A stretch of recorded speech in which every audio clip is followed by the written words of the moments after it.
Duke Nukem Forever was a cringy failure, but was Duke Nukem ever good? By now, we all know of the development hell that was Duke Nukem Forever, but I don't want to talk about that. Instead, I want to talk about what made Duke Nukem great in the first place. So let's start at the beginning. Back in the 90s, when video game development was still fairly new, every developer was trying to figure out the best way to make money. There were two standard ways of developing games. One was to make it shareware, where you gave the game away for free, and then you would ask people to donate to support for the next game.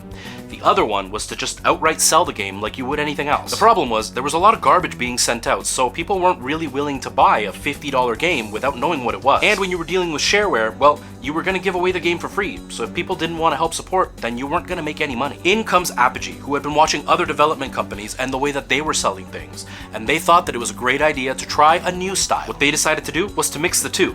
Give away the first few levels of the game to get people enticed, and once they beat those first few levels, offer them to purchase the rest of the game. That way, they can try it out and see if they like it, and then they can purchase a game they know they want. Apogee worked on many games, one of them being a 2D platformer where they took a character that was very much like Bruce Campbell meets Clint Eastwood and Arnold Schwarzenegger. And what did they get? Duke Nukem. With having a few successful games under their belt and a great distribution process, they got connected with id Software, and they worked on games like Commander Keen and Wolfenstein 3D. Apogee continued to work on their own games, and id eventually broke off and started working on games on their own as well. Around the time that Apogee was set to release Duke Nukem 2, id released a video game that changed the gaming scape as we know it. Doom. There were other first-person shooters like Wolfenstein 3D, but nothing had taken the world by storm like Doom did. Every company started creating first-person shooters, and Duke Nukem 2 was quickly forgotten as a pretty bland 2D platformer, so Apogee knew they had to step up their game and join the 3D craze. In order to join the 3D world, Apogee decided to have a different company, and they called it 3D Realms. So to start their development, they did what a lot of people did at the time. They just copied Doom. The idea was that they were just going to copy Doom until they had the inspiration so they could form their own path. But how exactly was Duke Nukem going to stand out in this sea of 3D games that were coming out? Well, they decided to take three key stances. So the first step of the equation was to pick their setting. Most games being released at the time were set in fictional places, like a Mars base or a medieval magical land. 3D Realms decided that they were going to go in a slightly different direction. They were still going to use fictional places because after all, they're dealing with aliens. But they were going to use real life places like a movie theater or a strip joint. At the time, most of these 3D first-person shooters were pretty much corridor shooters. You went from point A to point B, finding a key along the way, opening doors, and finishing the level. Now, the second part of the equation was interactivity. They made the world feel much more alive by having a lot of things to interact with.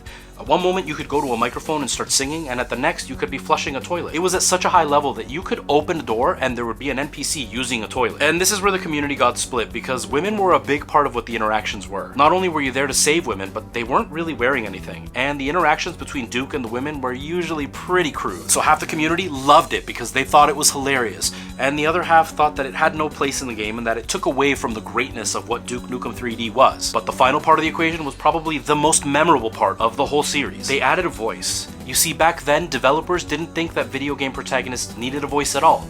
They thought if their game was good enough, the game would tell you the story. The setting would let you know what you were supposed to be feeling. But 3D Realms said, screw it, we want a voice. In comes John St. John, the legendary voice of Duke Nukem himself, with such classic lines as... So yeah, most of these lines were said in other movies, but Duke Nukem just had such a great way of saying them. I mean, for me, I heard these lines for the first time in this game and had no idea they were for movies until years later. I have come here to chew bubblegum and kick ass, and I'm all out of bubblegum. It's time to kick ass and chew bubblegum. I'm all out of gum. So when you have real-life settings that are mixed with fictional places, so much interactivity at such a high level, and adding such an iconic voice to the character, you get gold. Nowadays, it's pretty dated and leaves a bad taste in your mouth.